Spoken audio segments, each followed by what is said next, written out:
Okay. Crystal,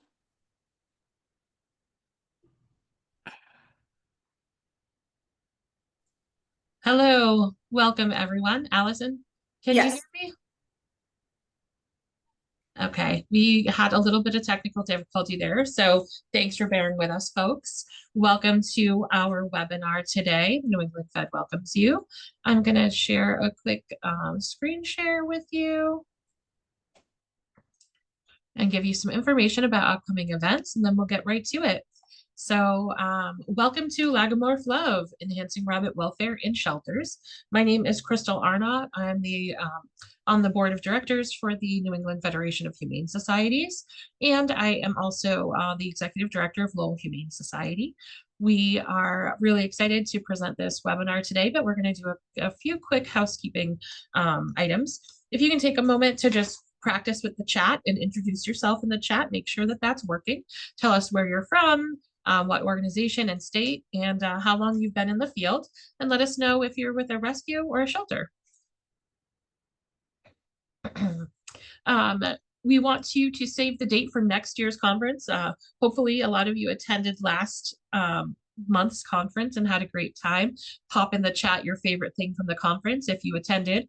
But so save the date for next year. It's a great few days to spend time with other animal welfare folks, get to know each other, and network.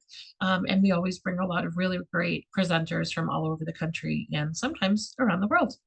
That'll be March 16th through 18th, 2026 in Portland, Maine. We'll also be having our webinar next month on bird care in the shelter with Sheila Blanchette on May 14th. So log in to newenglandfed.org for information on both of those. We also would like to remind you, you can get your Fed gear on Etsy.com. If you visit our website, newenglandfed.org, and go to shop, you can find all of these items and more available for purchase. There are some cute mugs and other items, and all of the proceeds help us to continue putting on these wonderful events for free. We would also like to take a moment to thank our sponsors, the ASPCA, VCA Animal Hospitals, the Humane Society of the United States, who is actually now a Humane World for Animals. We have to update that logo, MSPCA Angel, and our possum partners, Save One Soul Animal Rescue League. So next up, I would like to welcome our presenter today. Our main event is with Carrie Ouellette with the House Rabbit Network. We're really excited to have Carrie here. House Rabbit Network is actually just opened a new shelter in Westford, Massachusetts. I had a chance to go through on their open house, and it's a beautiful facility. It made me very jealous because our shelter is very old and theirs is all shiny and new. They will be opening a clinic there soon for rabbits. And so we're really excited to have them in the Merrimack Valley here in Massachusetts. And I'll turn it right over to Carrie for all of this great information she's going to share with us today. Hello, good morning. Let's see here. Welcome to our little presentation. We're going to start off with rabbit behavior. Let's see here. Start from beginning and share. So I noticed a lot of you guys were also from, there's a bunch of you small animal people, and I love that. So let's see here. We've got a bunch of different behaviors going on in this front picture. And we'll keep going through it. So I'm Carrie Ouellette. I have 4 amazing rabbits at home right now. I've fostered, I know it's over 20 at this point, and since Christmas of 2020.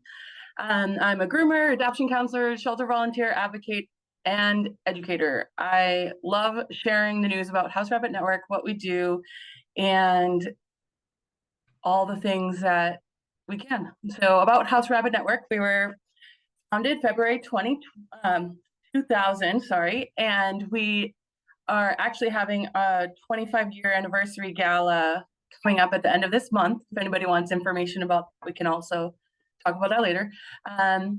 We're the 501c3 organization, registered within the state of Massachusetts, licensed by the Department of Agriculture. We have 7 board members. I'm sure if you've heard of House Rabbit Network, you've probably heard of Suzanne Tran. She is the guru, the bunny guru, as I call her. So you can reach us at houserabbitnetwork.org, and our Facebook information is there's always people coming in and out talking about different scenarios, and it's a really good resource if anybody would like to, I mean, it has an issue that you're not getting answers right away. So here's my crew. This is Pongo. Pongo is 6 to 8 years old. We're not sure exactly how old he is. We found him in Falmouth, Massachusetts, down by the Cape. He came in with this giant horn coming off of his hind over here, and it turned out to be just an extra growth, nothing too crazy, but he keeps starting to grow a few more things back. He had so many surgeries in our care and just needed someone to love him, and that's how he found his way into my heart. Let's just say he is my snuggle bug. He's attached to me, and that's just how it is. So we have Dahlia and Gimli here. They're our bonded pair. I like to tell this story about how Gimli here removed the X-Pen and walked his way into the room when Dahlia was here for foster bun sitting. So one of my friends who was fostering Dahlia at the time needed someone to watch her. So she came over, and Gimli fell in love like immediately. So he went over not once, not twice, but 3 times to go and get his girl and bring her back into his room. And they just hit it off from there. That is very, very rare, by the way, but that is the way it goes. And here's my Lily. She is an amazing bun. Here she is being a pattern weight for my sewing project I had going on in her room. We originally brought her home to bond with Gimli, but it did not work. It just didn't end up clicking at home, but they did have a good speed date at the shelter. Let's see. So the first thing I want to talk about is picking up a rabbit. A lot of things, are different when you come across prey animals. So when you have a rabbit that you want to pick up, you want to do it with confidence, because if they notice any ounce of wariness, they are going to bolt. So you want to scoop under the belly and behind the butt, and as quickly as possible, bring them to your chest. You want to give them security. And then you take them where you need to go. But like I said, if you hesitate, you give the bun time to run. So I saw this online. I thought it would be cute. We don't want to hold them by the scruff or under their arms like that, or by their ears. That's what the predators will typically do, and it scares them. So this is what we were demonstrating. Let's see, I have this big screen behind a little screen. I'm just making sure I can see everything proper. We have a couple bunnies here being held good. They don't always like to have their belly shown, but they tolerate it. And as long as they feel secure when they're behind and across the chest, they're good.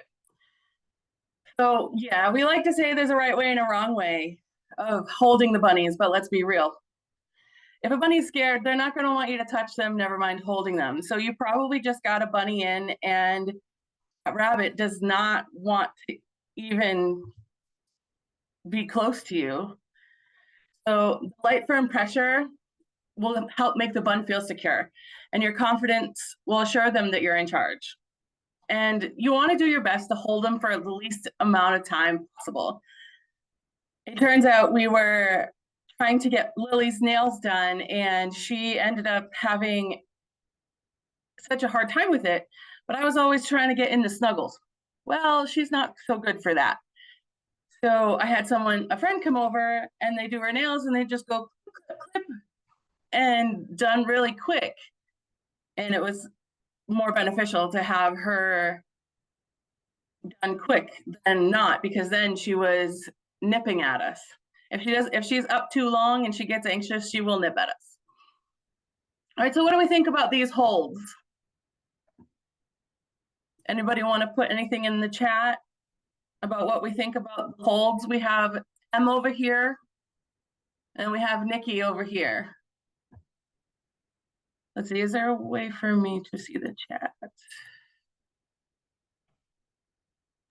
There should be a way, but I can also, read it out if you'd like. There we go. Currently, no one has an opinion on the hold. Does anybody have any comments about these holds? First one can leap off, yes.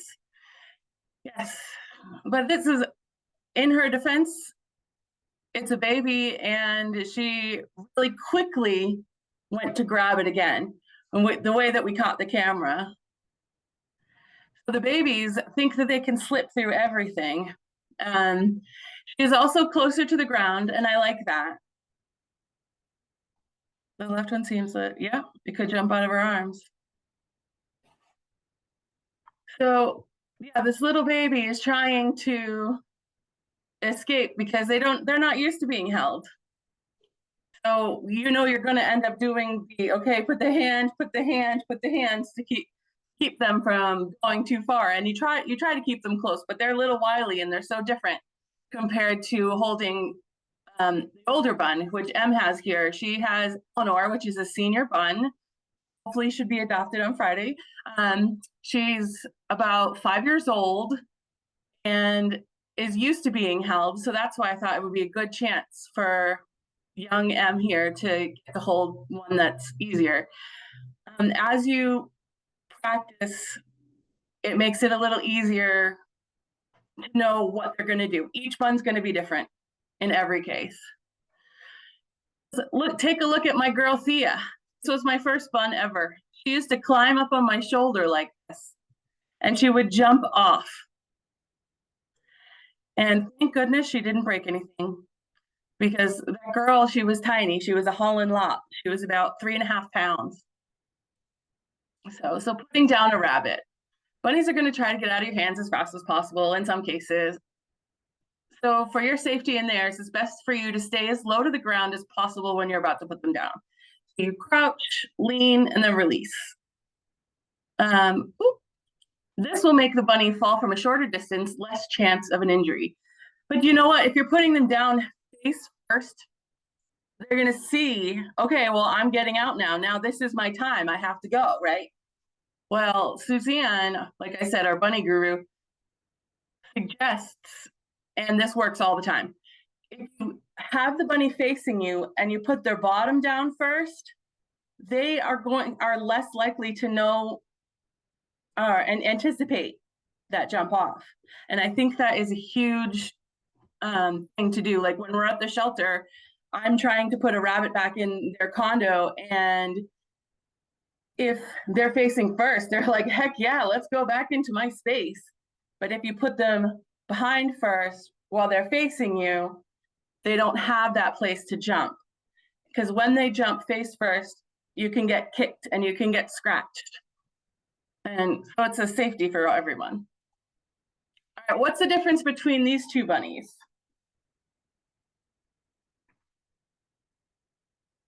Anybody in the chat?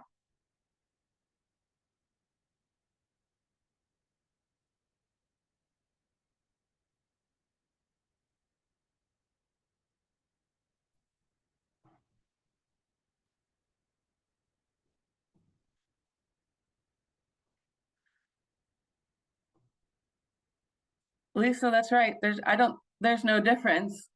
They don't show symptoms. That's right, Laura. Nothing. They're sneaky sickies. That's right. As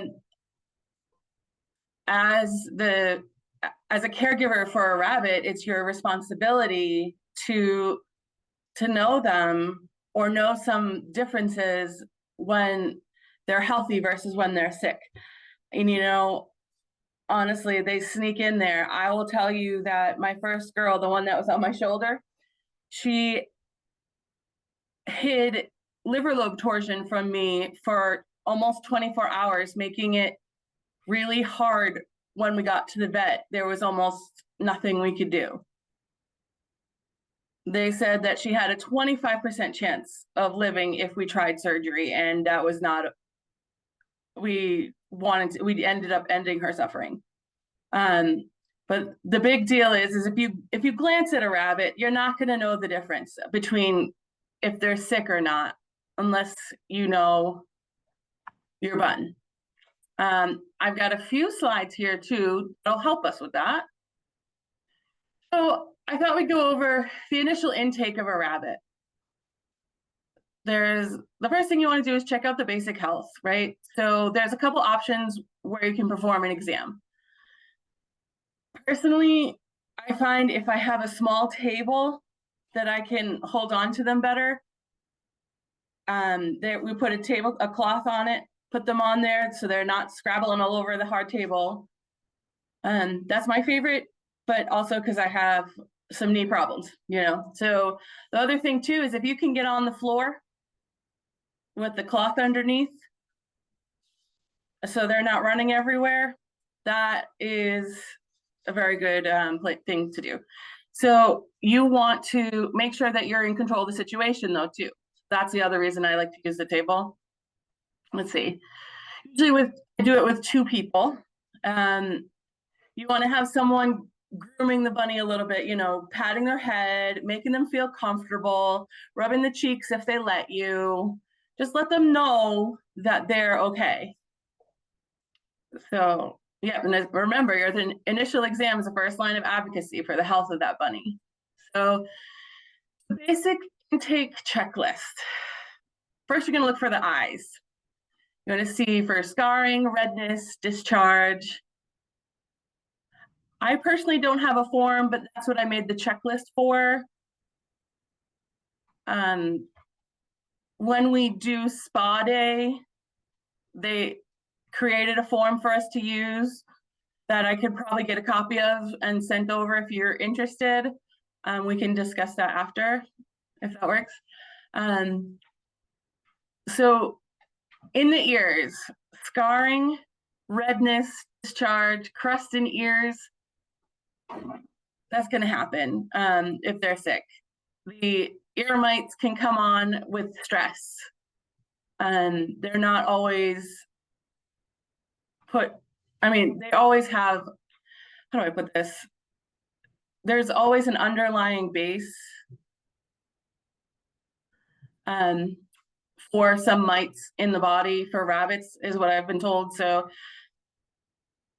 the ears tend to be a good place to check too. So mouth, if they let you, you can check the teeth to look for abnormalities. Who on earth which rabbit is gonna let you check the back teeth? I have not met a bunny that would. You could at least check the front ones and you could start to see how they're wearing down to see if there needs to be any care. I'm sure you've seen bunnies that come in with the overgrowth, the overbites that need to get clipped, and that's where you'd reach out to a vet for that. So fur, is there anything missing? Is there dandruff, flea dirt, bumps, lumps? Those will have to be addressed. The genitals, for abnormalities in sexing the rabbit. So it turns out my girl Lily, when I went to go clean out her scent glands, which were next to the genitals, it turns out that she has a little slit that was potentially like a genetic deformation, and that I'd never seen on a bun before. So I was like, oh my gosh, is there something wrong? But luckily it's nothing. But you want to just make sure you know what the rabbit is baseline is too, like what they look like. So nails and paws. Sore hocks on their feet. I'm sure you've seen the little redness on the bottoms of the back feet. Most bunnies will get it in their lifetime. If they're bright red and they look agitated, it's kind of like when we get a wound on our body, and I think you guys would know about that. You see wounds on dogs and cats and stuff too. One of the best things, misspelling. So yeah, they need more padding. They make sheep's wool blankets that bunny I have seen the older bunnies have because of their sore hawks. So hey, I wanted to let you guys know that a bunny burrito is a good way to help do an exam too. You're going to basically swaddle a rabbit in a towel. So when it comes down to holding, it feels secure, it doesn't have anywhere to go, and it gives you at least the eyes, the ears, and a little bit with the teeth to check out. And there are other strategies where you can open up the towel and you can pull out a paw when it's time to do nail clipping. And it just helps everybody all around. This is usually what happens at the vet for me when they go to look for their teeth, because you don't want them getting all wily on you. But yeah, it's a easy look up on YouTube for the beginning assessment too, because you know that some bunnies just they act before anything. So I found this picture online for gendering a rabbit. You see the little cone here, that's a boy, yeah, and the little slit was a female. For my Lily, she has like a little opening right here. So but we know it's normal and that's okay. So I wanted to also bring up fertility and pregnancy. Rabbits are induced ovulators. What does that mean? That means the boy bunny says, hey, let's go. The girl bunny says, okay, let's make babies. You know, the double horned uterus means that they can be pregnant right after giving birth. And having the rabbit gestation period every 30 days, could you imagine every 30 days getting like another up to 10 kits? Some females will have a false pregnancy and you'll see the nesting. You'll see them bringing hay over to a certain spot. They'll be bringing fur. They just want to make sure that they are making a perfect nest to keep their babies warm. And it's a huge natural instinct. Even if they are spayed, the females can still do that. So, and also the fun fact is the older female at her spay, the older the female is at her spay, the more chance you'll find something wrong with the reproductive system. So we've had bunnies that have just had like little tumors. We've had bunnies that have had cancer. We've had bunnies that have had an infection of the endometrium. And a lot of those bunnies end up going into hospice care, or at least like medical care, like a medical foster, so they can be watched and cared for and try to give them the best life that they can while we wait their the answers to their problems and whatnot. So it's been scary. I had a foster come in to me that was 5, and she ended up having one of the tumors in her uterine space, and I just couldn't believe that she was fine. Like, you hear a 5-year-old bunny getting spayed and you're like, oh my God, she's gonna have cancer. Luckily, the male rabbits don't have to deal with that as much. We've had male rabbits spayed as up to like 10 years old, maybe 11. It's just amazing for the guys. And we just hope for the best for the females, you know. So anytime we see a bunny out too, and we just hope for the best, and we try to do, we just do our best. We all care for them. I'm in a group of a lot of great people here who enjoy them. So illnesses, we're gonna look out for lethargy, not eating, not pooping, weight loss, hunched over posture, skin abnormalities, random lumps and bumps. Lily here scared the snot out of me when she wasn't eating her vegetables this day. She is obsessed with her greens. That's a huge change in her attitude, in her behavior.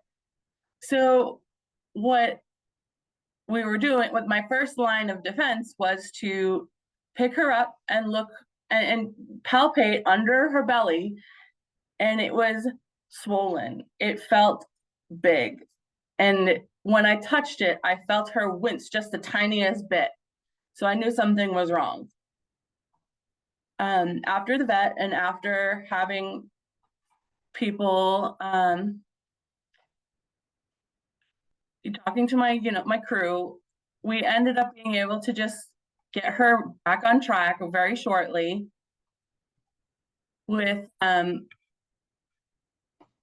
Metcam, and she didn't even need critical care at this point because she just had a stomach ache, and we just gave her everything that she liked. I'm noticing a hand up from an attendee. Allison, I can take a question now if that, I just don't, not try to do that. I'm sorry, is there a question in like the Q&A or something? Or It says attendees and it says a hand up. I don't see a hand up, but if anybody does have a question, please just put it in the chat. Okay. I think it's Cindy McMahon. Cindy, do you want to pop that question right in the chat? It could be from, oh wait, no, that's not Cindy, that's Cynthia.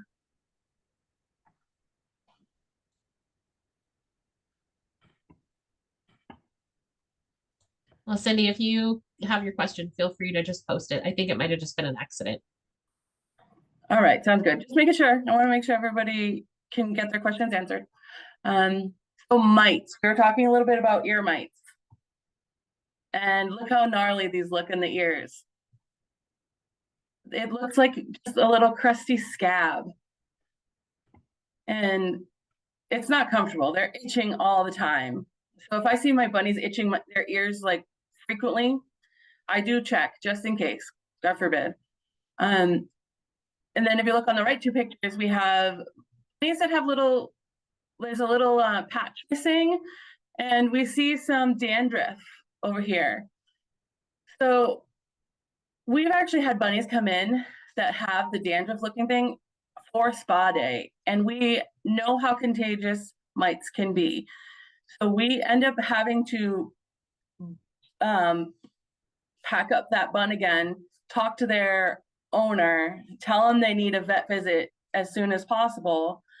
And we have to redress and everything too, because we don't want to pass mites from one bun to another just in case, especially being on like a spa day routine where it would be one bun after the other, after the other, after the other. So huge things to look out for. Let's see, things just aren't right. What are the signs of coccidia in rabbits? The soft, mushy fecal pellets, the bloated belly, lethargy, weakness, not eating and lack of appetite, weight loss, and dehydration and not drinking. I couldn't find a good picture for this. There are lots of different ways this could be. But once you see that there's a not eating and lack of appetite, that's a huge red flag. You want to make sure that they've eaten something within at least 12 hours. That means hay, pellets, anything that they like even. And then weight loss is another huge red flag. You want your vet will be your best friend at this point, trying to help figure out what's going on and how to treat it. So abscesses. So when you see an abscess on a bunny, they're really difficult to get rid of, unfortunately. So they'll probably continue to grow over and over again because it's a toothpaste consistency. They come into our care like that, and they're harder to get adopted, unfortunately. But we're doing our best. We have one girl right now who my friend is in love with, and she's trying to learn more about the process of abscesses and how frequently they'll reoccur and things like that. And they have a 90% recurrence rate, unfortunately. So these problems. So these problems are hard to see from the outside, but common signs include not eating hay or hard to chew things. I took home Pongo and he was not eating regular stuff that everybody liked. He would try little bites at a time, and he was so skinny. I could feel along his spine that there weren't very many muscles along there that are helping him move around. So I had to do something. I had to find something that he was going to eat better. There is a change of pellets even that the Science Select pellets are a little bit more airy than the Oxbow. So he finds it easier to chew and he's in love. So finally finding some things that he can eat that won't cause too many issues.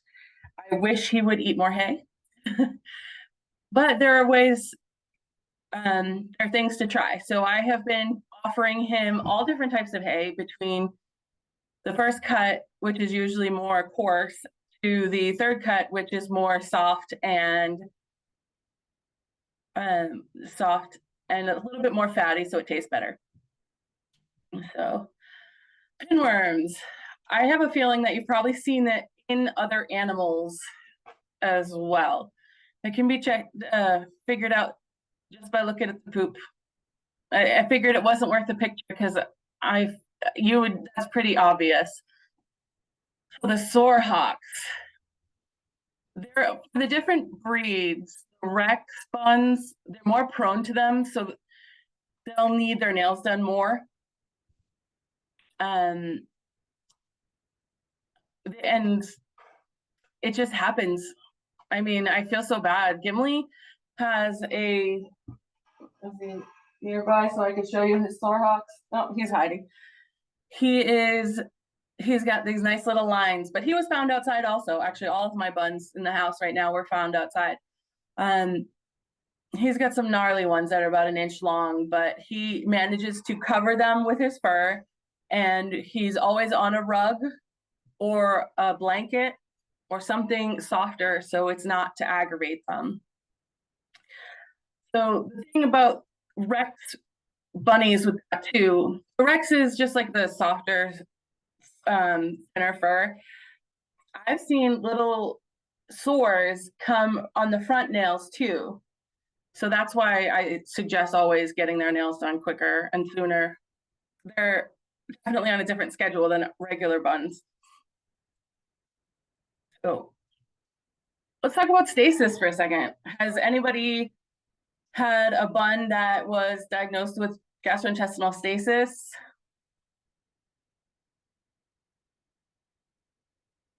Yeah, it's not easy, huh, Lisa? So there's a debate. There are vets, they say it as they say it's a diagnosis, but there are theories going around, is it a symptom? As a shelter or a humane, your own humane society, taking in a rabbit that has stasis, you might not have the resources to be able to find out if it is a symptom of a bigger thing, but it might be something to keep in the back of your mind for some of the buns who keep getting it over and over again. So I told you a little bit about Thea. Well, Thea had a bond mate named Scooby, and they're both no longer with us. He would continually get stasis over and over again. So I was starting to think, okay, what happened? Why would he continue to get it? Is there something that we're doing? What is going on? Well, it turns out his fur was causing blockages when he was grooming himself. Now, this is one of those buns that would just hide on you. Like, he had his castle and he was not leaving it unless you had food. So the poor guy is grooming himself, grooming his bond mate, and he's getting blockages in his stomach from all the fur, So to me, that would be, okay, well, I have to groom him better. But there are other reasons that it could happen too. So, yeah. So it's it's very important to ensure that your rabbits are eating properly and have appropriate nutrients to keep them healthy. So 12 hours, you really don't want a bun going more than 12 hours. Honest to goodness, as soon as I notice, I start to think about when the last time I thought I saw them eat was, or that I saw a difference in say their litter box or their pellet bowl, whatever's appropriate for the moment. And then I start to look for the signs, the stomach bloating, you see if there's anything in there.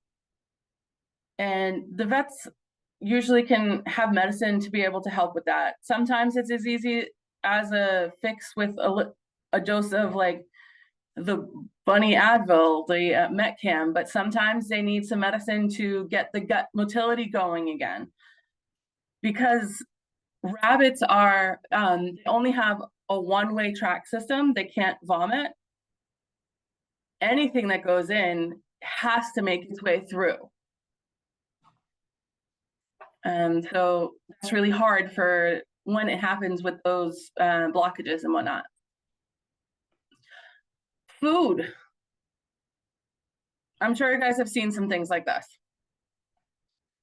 Hay is their biggest thing. I like to mix it up for my guys. It's not always easy to do that, like I said, in the situation that you guys have. But hay is their biggest thing. Hay helps grind down the teeth in the back when they're chewing it. It has tons of nutrients for it, especially Timothy hay. Pellets have lots of nutrients, greens have nutrients, even some of the treats have some nutrients. I don't like to give them all sugar anything, but they love bananas. So once a week, maybe twice, I'll give them a little taste of that, and it's like we try to do it as a bonding time. Is there any questions about what types of food should be given, or what's easier for you if you haven't, I don't know, any questions about food?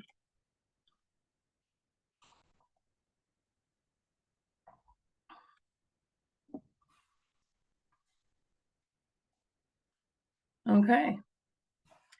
My guys are very partial to romaine lettuce and arugula. They only get their little cup a day, but it is one of their favorite times.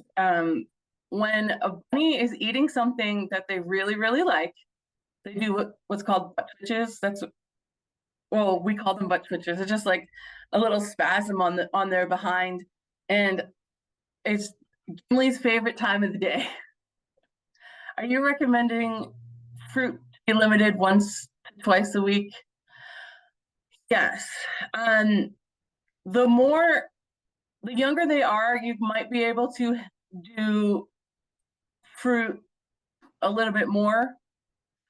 But as they get older, their GI tract will not be able to tolerate the sugar as much.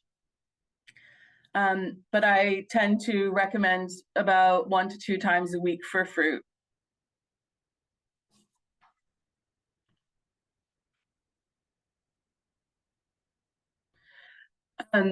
But you find a shelter environment. Sometimes you struggle to volunteer opinion on what's okay for rabbits to eat. Yeah. I think that the standards should be set at what your shelter is going to do, and you can always take it into consideration. For example, right now, I really wish that we could get the greens going again on a consistent basis for the rabbits at the shelter, but now they're only having them a couple times a week because of being able to get the source of greens in. But they're getting their pellets in the morning and all the hay you can imagine.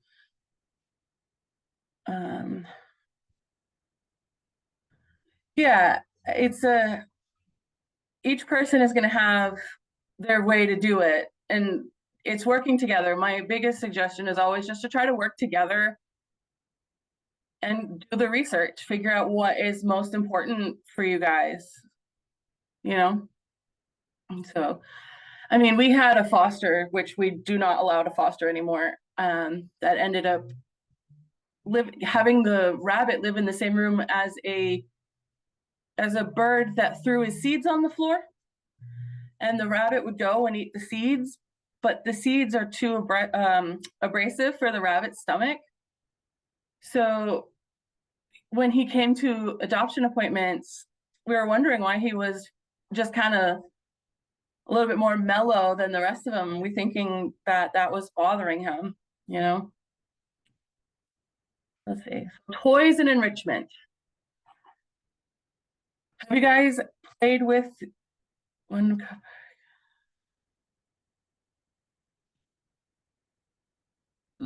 Megan, that's usually what I see. I also keep an eye on what the buns can tolerate stomach-wise. I don't want my buns personally to start having too many secret tropes that they can't keep up, or like mushy poops that they can't keep up with re-eating them as they need to, or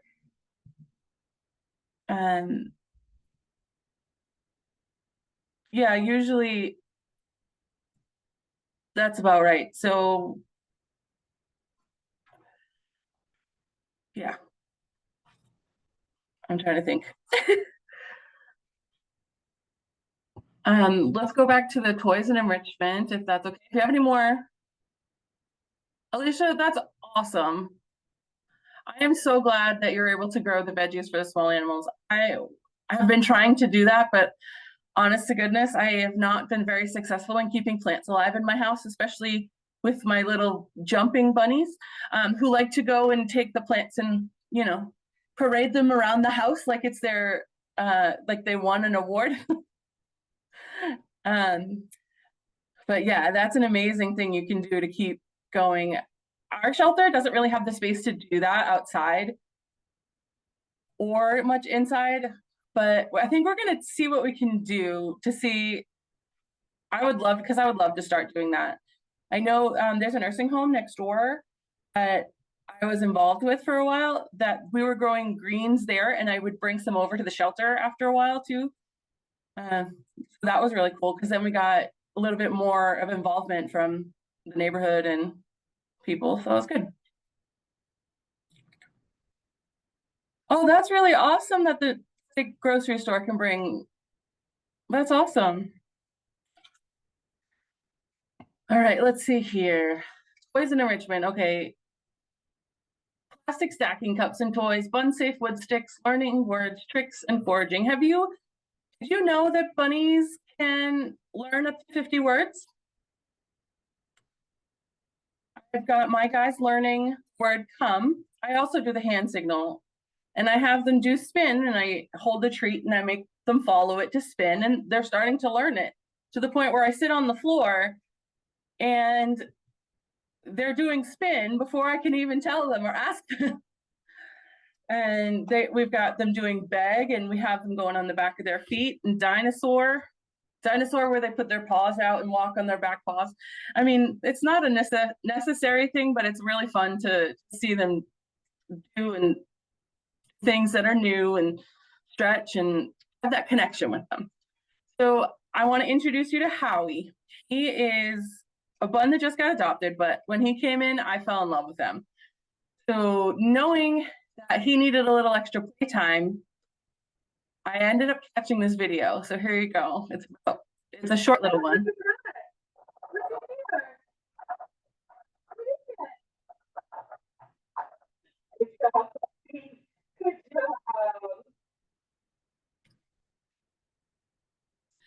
Oh, one of my favorite ways to play find the treat is to just put it under a cup.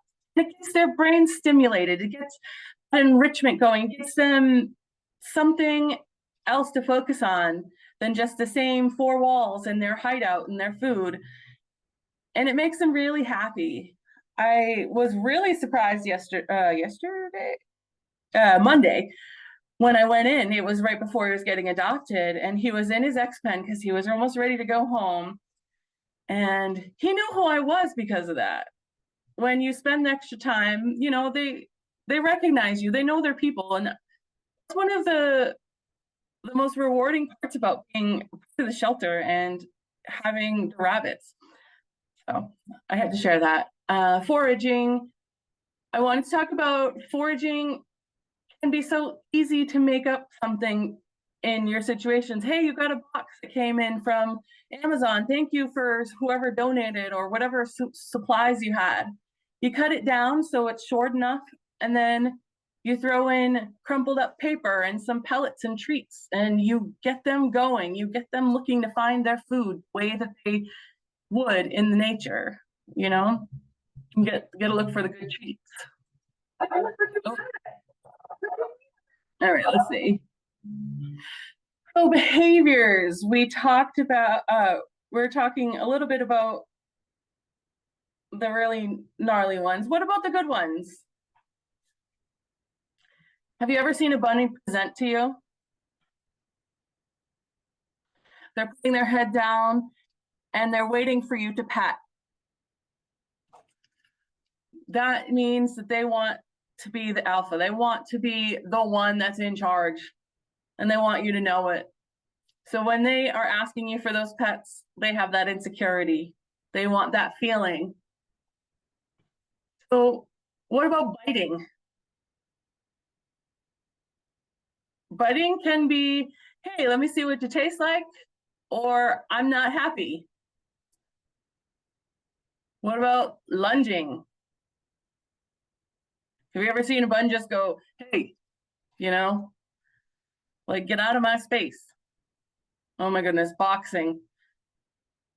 So bunnies will get up on the back feet and they'll just put their paws at you like they're boxing. I don't like what you did. Well, Pongo, had his first molt from the winter ever inside, and his fur is going crazy because the undercoat popping through is just insane the way it's coming out, and it's got little flecks here and there, and he always looks like he needs a brushing.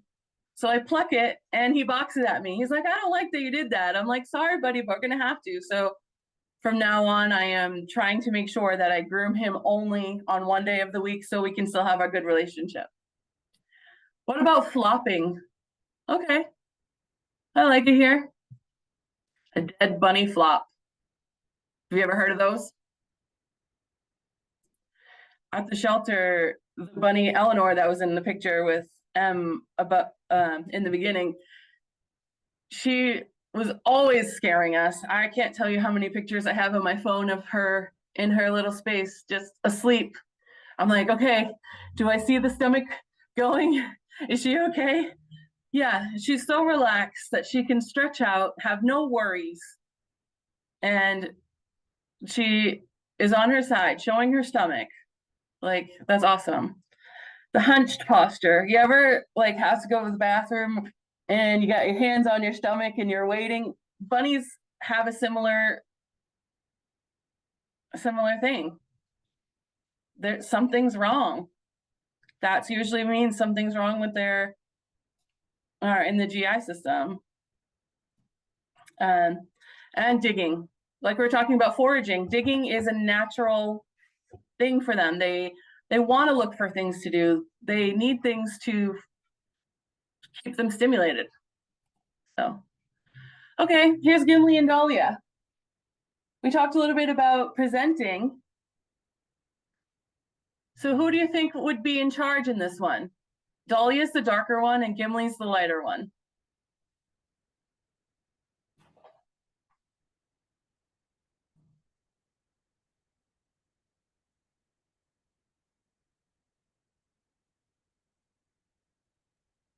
It's kind of a trick question. Based off this picture alone, I would guess that Dahlia would be because she's kind of more underneath, right? Well, I think the truth is that they both share it back and forth. It's just how it goes. Another thing that I've read on bunny language is to see bunnies like this head to head and at an equal is that it's a way that they're saying like hello or I love you, and a way to communicate. Yeah, Caitlin, Greta, I think that's my thought too, based off this picture. All right, here are some of those positive behaviors. Here we have Ghirardelli putting their head to me while I put my hand out. She's saying, come on, you can put your hand here. You can pat my head. Then here's Gimli. He was the master of flops when he came here. He's got the belly showing, the ears going, and he would be out like a light. He really felt safe here. But you watch here for those breath sounds, because sometimes you just don't know. This girl, it was HRN Mara. She came in, and if one of my favorite things about her was she reminded me of like the Marilyn Monroe of bunnies. The posture, the fancy dewlap, the relaxed pause here. Her ear up, ready to know what's going on. She was more of a helicopter. She'd always have one up and one down. Thank you. I'm almost done. And then we've got cleaning. All right, so we have this baby bunny is sitting there cleaning himself. That's excellent. And I had to put my friend Wilder in. When he came to me the first time, I got that sigh of relief that he knew he was taken care of. It's rare to get that, but when you do, oh my God, it's amazing. We talked about spicy behavior. We've got pushing away. We've got the boxing. We've got biting, thumping, giving the butt, pulling away when looking or assessing. So pushing away is like, no, I don't want to be involved. Boxing, leave me alone.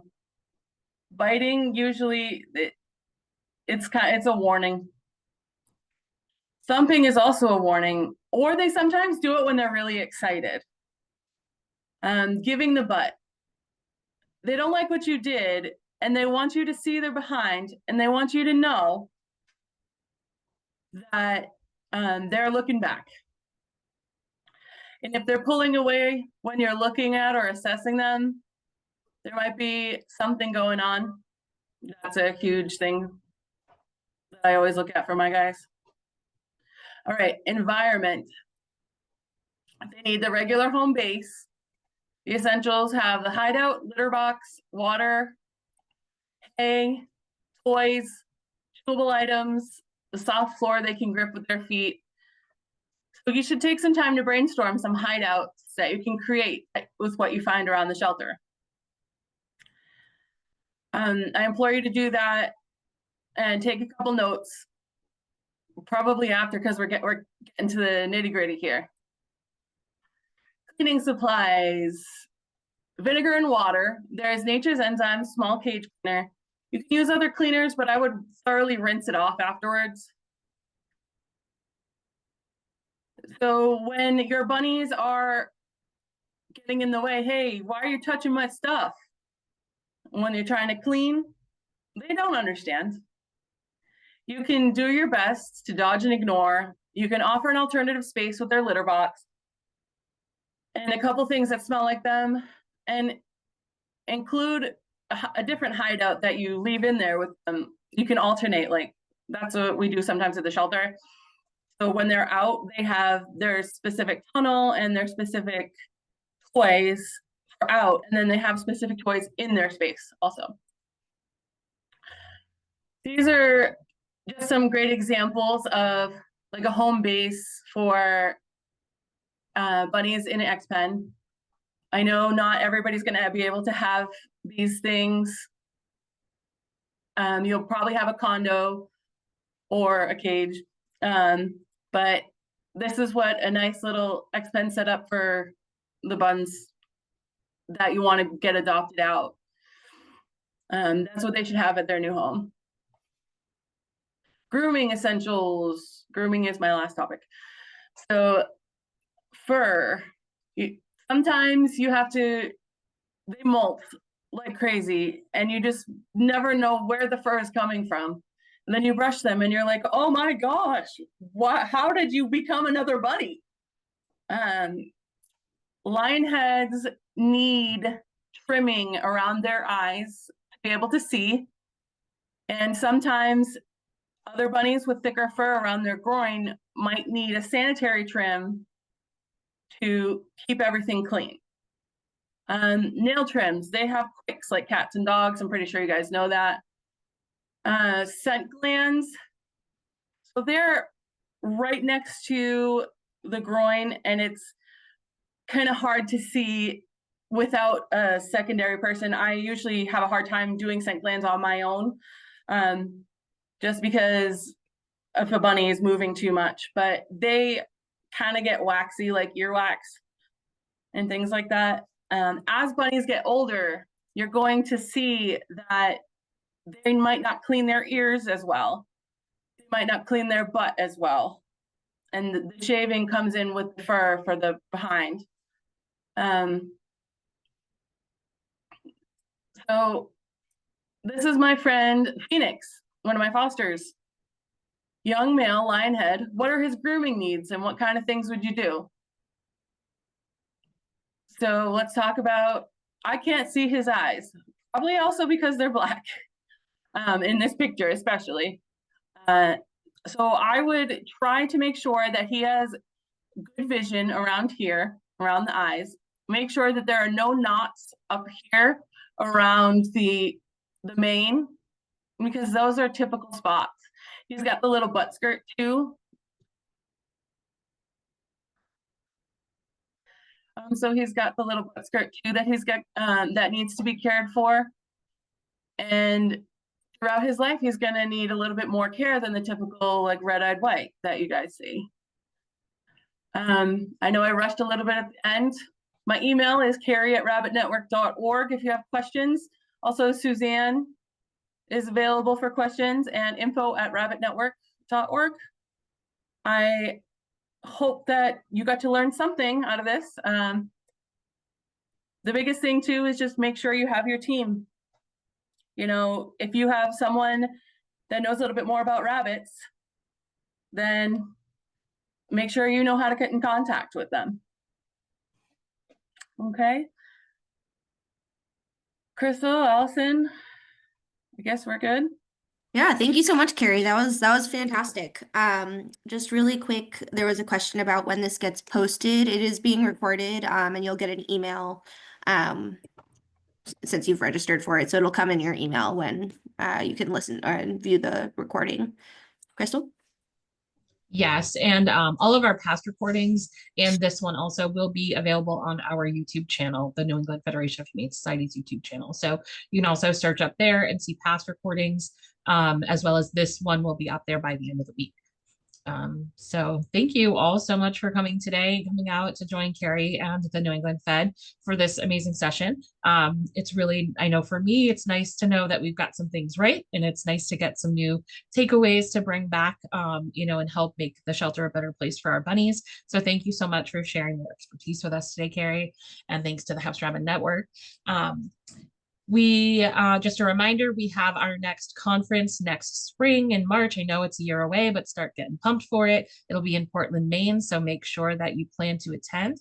And next month on May 14th, we'll be hosting Sheila Blanchette for an All About Birds session. She'll be talking about enrichment and intake exams and proper setup and a little behavior as well. So definitely make sure you register for that. You can register for that on our website, newenglandfed.org.